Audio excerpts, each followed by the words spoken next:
Pessoal, meu nome é Lucas. Eu fui convidado pelo Promover para estar aqui e falar um pouco do tema da justiça divina. Bom, o tema da justiça divina é muito amplo e dentro do Espiritismo também, né? Inclusive, tem um livro inteiro da codificação que foi dedicado a esse tema, né? O Céu e o Inferno, que tem como subtítulo A Justiça Divina segundo o Espiritismo. Então, assim, antes da gente se adentrar ao aspecto da justiça divina, eu achei interessante salientar, mesmo que brevemente, a ideia de justiça nas nossas concepções humanas. A justiça ela pode ser entendida como um valor que se refere ao que é justo, ao que é correto, né? Mas o que é justo e o que é correto numa sociedade, né, nas sociedades, é sempre histórico. Ou seja, né, não tem uma definição atemporal sobre o que é justo e correto. Em determinados momentos históricos, se altera essa noção sobre o que é bom, o que é justo, o que é o correto a ser feito, a acontecer. E não é só uma questão de tempo histórico, né, no sentido de que a noção de justiça, então, evoluiria pela história, mas depende também da organização social, do exercício de poder que existe dentro da sociedade. O que eu quero dizer com isso é que tem sociedade, nas sociedades escravistas, por exemplo, era justo um grupo escravizar o outro. Nas sociedades capitalistas, por exemplo, é justo um grupo deter os meios de produção e o outro grupo ser obrigado a vender sua força de trabalho para produzir e assim sobreviver. Só que o senso do que é justo e correto, ele existe, mesmo assim, dentro das pessoas, né? E ele entra em conflito com essas questões.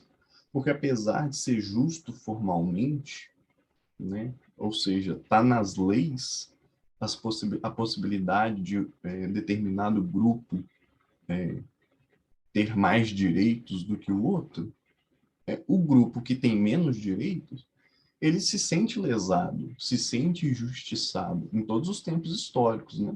E sempre luta por outras formas de relações sociais, por outra sociedade em que as relações sociais vão ser mais justas e mais corretas.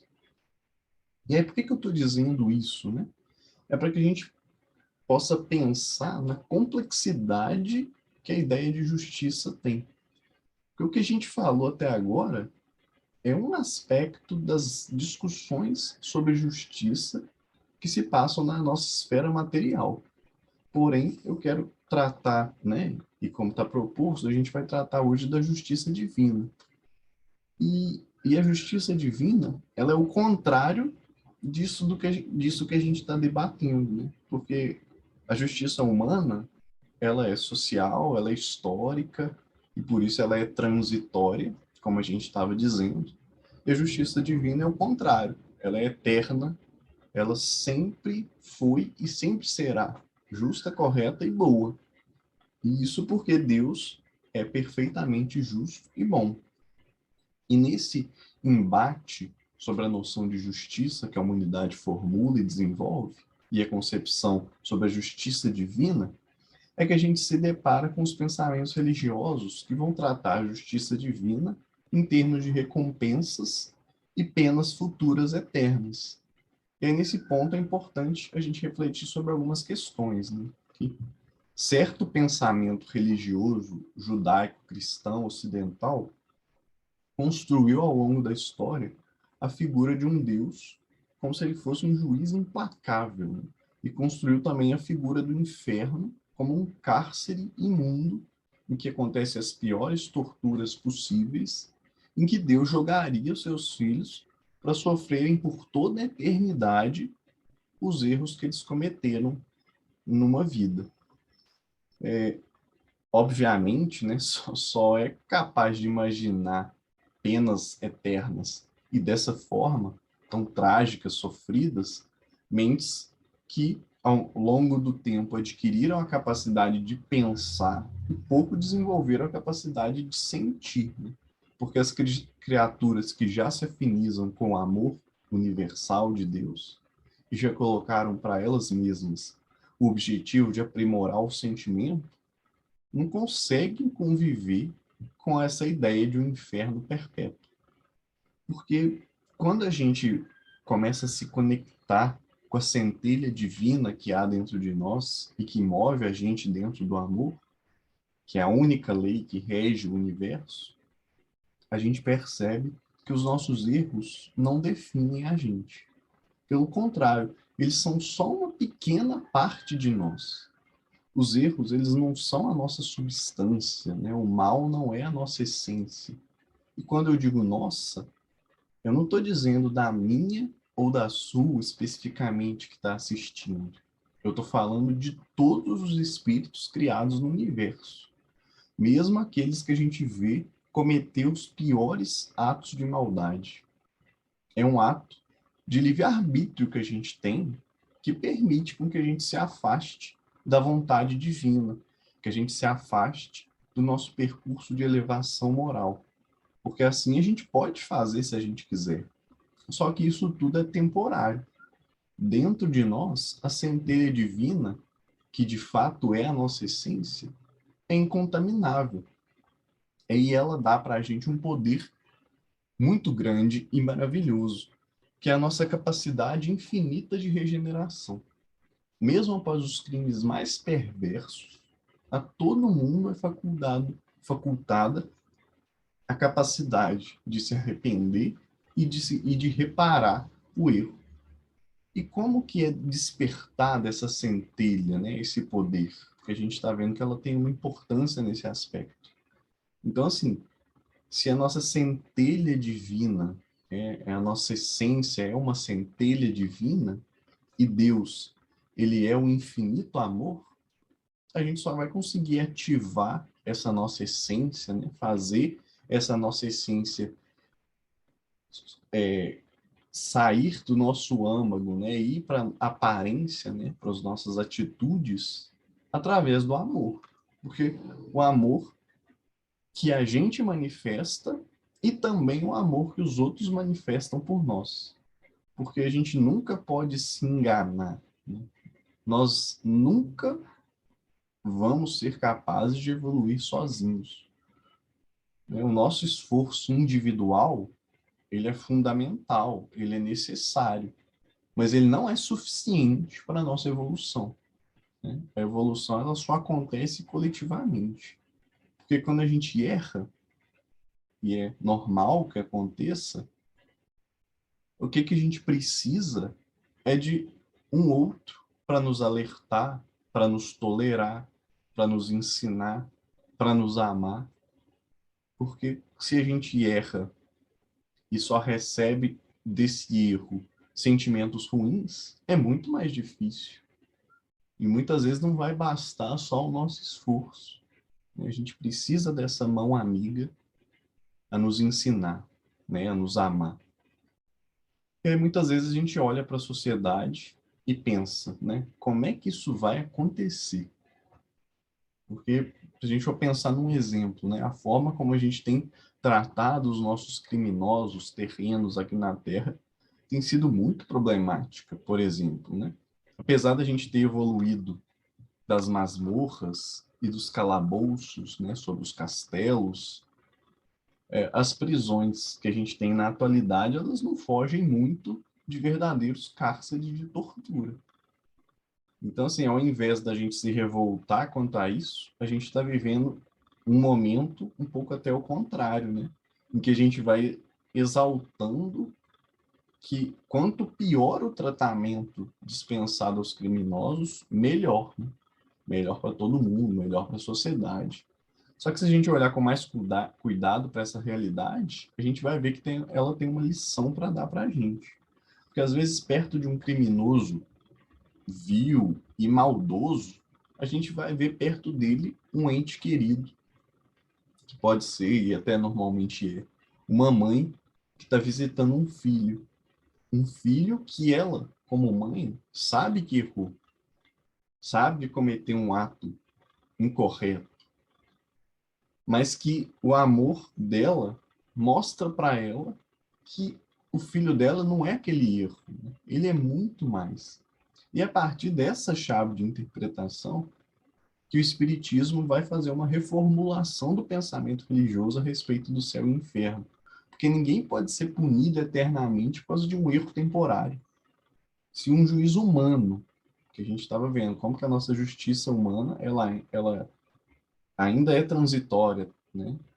Ela ainda está galgando os passos para se assemelhar à justiça divina. E se um juiz humano, quando ele vai exaurar uma sentença, ele é obrigado a se ater à proporcionalidade que existe da pena em relação ao delito. Então, quanto mais Deus, que é a infinita bondade e a misericórdia infinita, né? Deus iria aplicar uma pena eterna a um erro que foi cometido por 70, 80, 100 anos, que é o tempo de uma vida. Deus ia separar para sempre uma mãe de um filho, né? E também tem outro aspecto, né? Que mãe que iria para o céu sabendo que os filhos dela vão sofrer eternamente no inferno? Como que ela vai aproveitar as maravilhas que existem no céu, sabendo que tem seres que a gente ama que está no inferno, sendo torturado eternamente por alguns erros que cometeu? Então, que céu de egoísta é esse que foi criado, né? E quem que haveria de ter criado um céu tão exclusivista, né, e tão egoísta, se não mentes que são tomadas pelo orgulho e pelo egoísmo? Então, a concepção espírita de justiça divina, ela tem o papel de recuperar a ideia de um Deus Pai, um Deus que é infinito amor e sabedoria, um Deus que, no final das contas, é um verdadeiro educador. O que é o ato de educar, senão a certeza de que todos são sempre capazes de aprender, de serem melhores, né? Como que um professor vai dar uma aula se ele não tiver esperança que todo mundo que está assistindo a aula vai aprender? Se o professor acha que alguém não vai aprender, ele pode desistir da sua profissão, né? Qual que é o sentido? Mesmo que para isso sejam necessárias 100, 200, 1000 ou mesmo infinitas oportunidades de aprendizado. Então, o inferno vai adquirindo uma outra feição completamente diferente. Ele deixa de ser uma prisão eterna e passa a ser transitório. Então, o inferno, ele se transforma, né, numa analogia naquele período entre um ano e outro, um semestre e outro, que um aluno sofre, chora, se lamenta, né, e fica triste porque ele tomou uma bomba e vai ter que no ano seguinte cursar novamente tudo que ele já tinha feito. Mas isso é obrigatoriamente transitório, porque o novo ano vai chegar e com ele uma nova oportunidade para que dessa vez tudo que ele não aprendeu possa ser aprendido. E como eu disse, essa é uma analogia. Mas para a gente entender um pouco melhor esse mecanismo, tem um item no capítulo 7 do livro Céu e Inferno, que é chamado Código Penal da Vida Futura. Tem um código penal na lei divina. Só que ele é uma medida extrema, adotada para aqueles que desviam da lei divina, da lei de amor. É possível a gente aprender e evoluir seguindo apenas a lei de amor, né? Sempre importante lembrar disso. Mas se a gente se desvia desse caminho, se a gente procura apenas o nosso próprio bem, se a gente se preocupa, não se preocupa com o próximo, se a gente é egoísta ao ponto de imaginar que a gente pode ferir alguém, então a gente vai ser atingido pelo Código Penal da Vida Futura, que vai passar a servir de um instrumento de expiação e reparação para nos educar e também para nos regenerar. Então, eu vou pedir licença para vocês para poder ler alguns artigos do Código Penal, né, da Vida Futura. Eu vou me ater principalmente ao primeiro, e quem ficar curioso, ainda não conhecer, né, pode ter oportunidade de ir lá no livro Céu e Inferno, nesse capítulo para poder ler, né, o capítulo 7, como eu disse.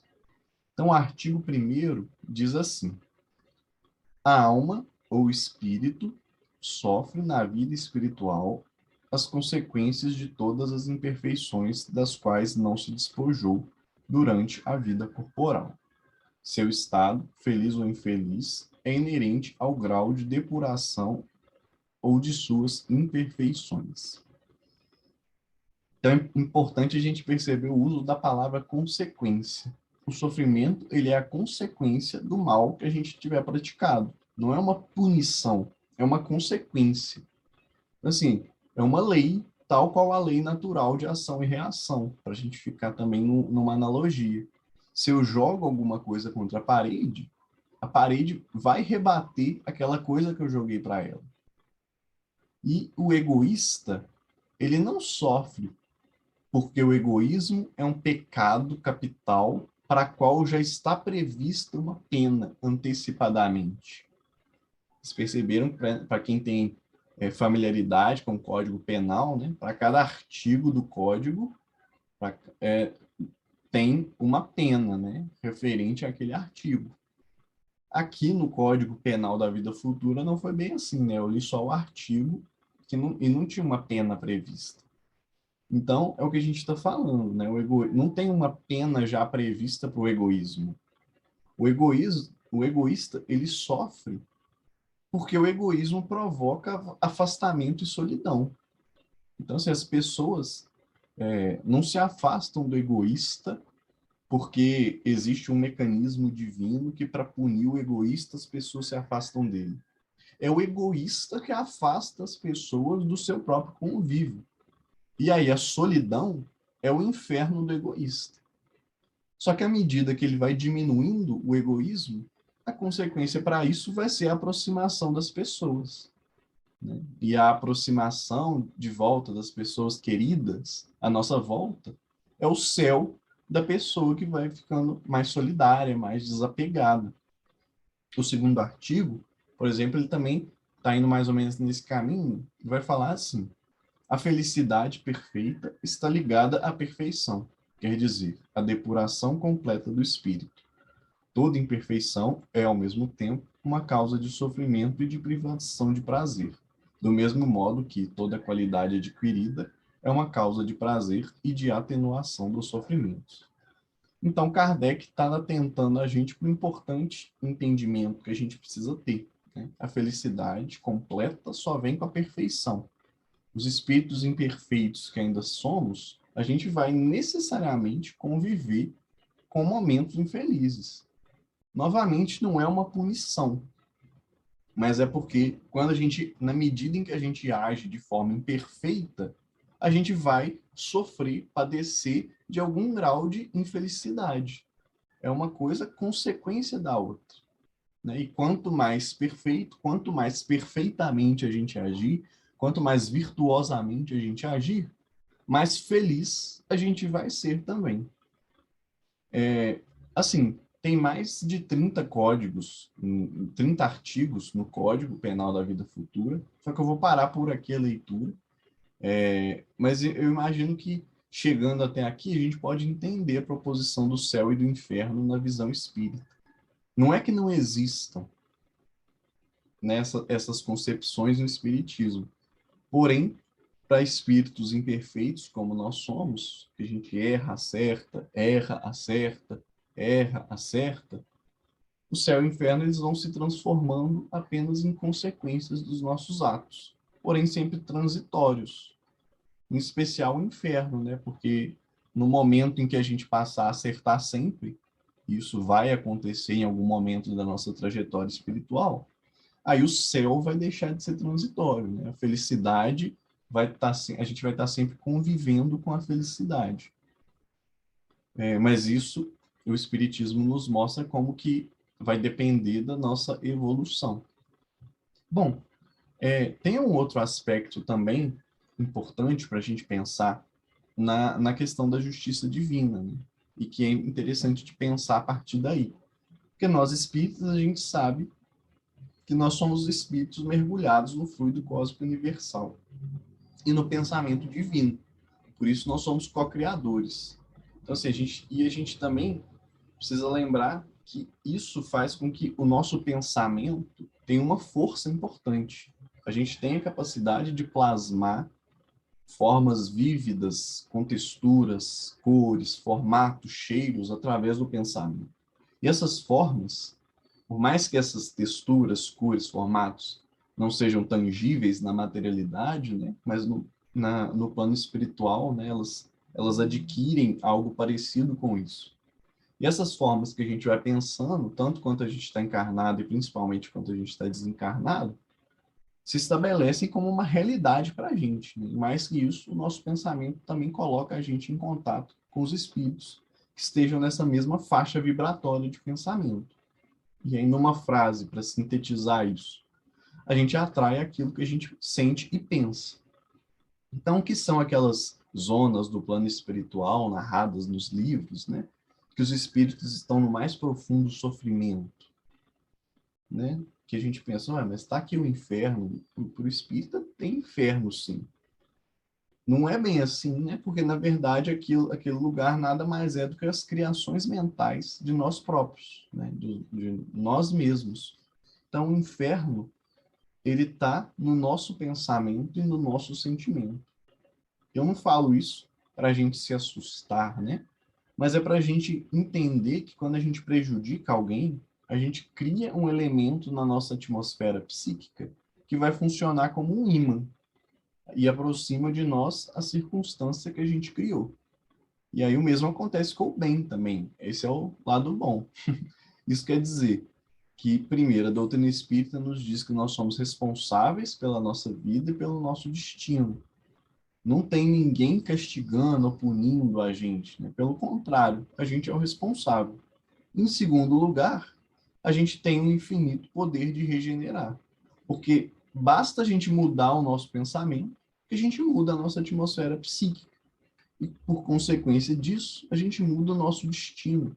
Porque mudam as circunstâncias, muda a nossa percepção, muda a nossa companhia espiritual, e com isso muda a influência que a gente recebe, e isso muda tudo.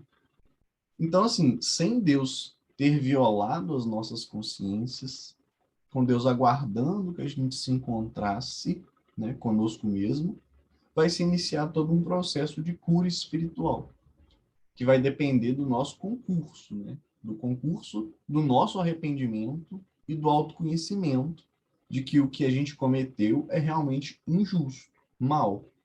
Mas vai depender também da providência divina, porque a partir desse momento em que a gente se arrepende e que a gente reconhece o mal que a gente cometeu, todo o céu se movimenta para nos ajudar.